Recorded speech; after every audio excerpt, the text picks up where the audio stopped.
ఈ సైడ్ వెళ్ళాలి. Drone operator నువ్వు? Yes sir.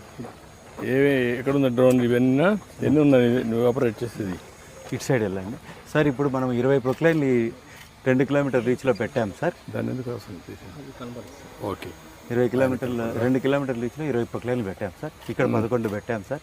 ఇక్కడ 9 పెట్టాం సార్. ఆల్రెడీ వర్క్ జరుగుతుంది సార్. డోజర్లు, టిప్పర్లు, రాక్ బ్రేకర్స్, 370 CK పైన పెట్టి కొంచెం ఇది ఉంటే కనపడుస్తుంది బ్రైట్గా. 370 టిప్పర్స్ కూడా పెట్టాం సార్. 4 పెట్టాం సార్. 200 పెట్టాం సార్. నువ్వు మానిటర్ చేసేది ఒక డ్రోన్ మానిటర్ చేస్తున్నావా? Yes sir. Only one drone. ఇప్పుడు ఏమేమి ఫ్యూచర్స్ వస్తుంది దీంట్లో? ఏమేమి వస్తున్నాయి సార్? ఇప్పుడు నువ్వు ఇక్కడ రన్ చేస్తున్నావు కదా, ఎస్ సార్. ఒకప్పుడు 10 మీటర్స్ ఉంది, ఇప్పుడు 16.5. ఎన్నో తెలుగు తెలుసు సార్. అదే 16.565 మీటర్లు వస్తుంది. ఇప్పుడు డ్రోన్స్ అనే ఆపరేట్ అవుతున్నా చూపిస్తున్నావు. అదే సమయంలో ఇక్కడి నుంచి ఎంత మట్టి తీశారు రియల్ టైంలో మానిటర్ చేయగలుగుతున్నావు?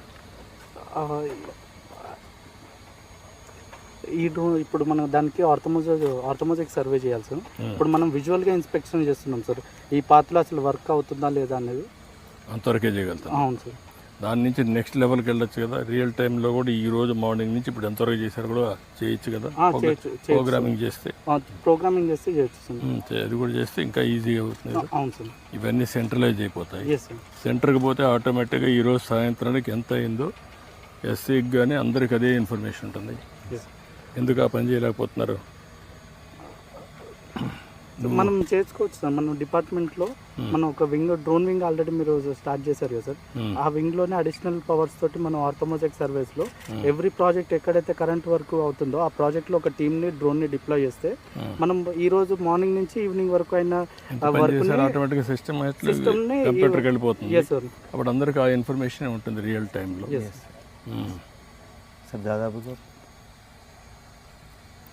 దీనివల్ల నీకు లాభం ఏమనిపిస్తుంది సార్? ఇక్కడ మనకు ఈ డ్రోన్స్ ఆన్ రియల్ టైంలో చేసినప్పుడు ఏంటి సార్, మనకు అంటే కరప్షన్స్ ఉంటాయి కదా సార్. కరప్షన్స్ని అవాయిడ్ చేయొచ్చు.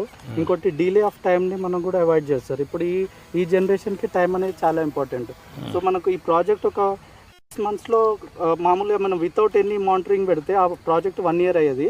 వితౌట్ మానిటరింగ్ మనం 8 months 6 monthsలో చేసినా కూడా ఆ 6 month టైంలో మనం ఒక జనరేషన్కే చాలా ప్రొడక్టివిటీ వచ్చింది. ఇప్పుడు మీకేంటి దీనివల్ల బెనిఫిట్ ఏంటి ఎస్సీగా? సార్ మాకు క్వాంటిటీ అసర్టైన్ చేస్తాం సార్. సార్ మామూలుగా సార్ ఇప్పుడు మనం ఈ రీచ్లో సార్ 15,000 నుండి 18,000 వరకు మట్టి పని ఎవ్రీడే చేస్తాం సార్. దీనిలో చేసేటప్పుడు రాక్ వచ్చిందంటే కొద్దిగా తక్కువ చేస్తాం సార్. ఇప్పుడు అక్కడ రాక్ బ్రేక్ ఎత్తామని చూశారు సార్.